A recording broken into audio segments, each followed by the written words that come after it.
خواتین و حضرات، السلام علیکم ورحمۃ اللہ وبرکاتہ۔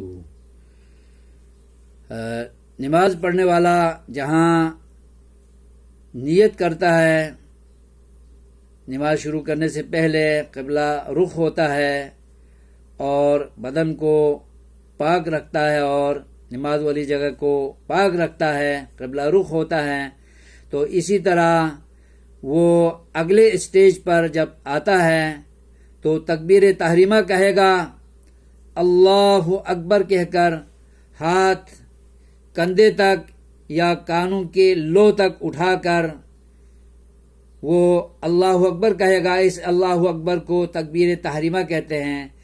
تکبیر تحریمہ کیوں کہتے ہیں؟ اس لیے کہ اس تکبیر کے کہنے کے بعد عام طور پر جو ہم نماز سے باہر گفتگو کرتے ہیں، بات چیت کرتے ہیں، ہر ایک سے کوئی نہ کوئی حاجت کی بات کرتے ہیں، وہ باتیں دنیاوی مصروفیات اس تکبیر کے کہنے کے بعد ختم ہو جاتی ہیں، ممنوع ہو جاتی ہیں، حرام ہو جاتی ہیں۔ اس لیے اس تکبیر کو تکبیر تحریمہ کہتے ہیں۔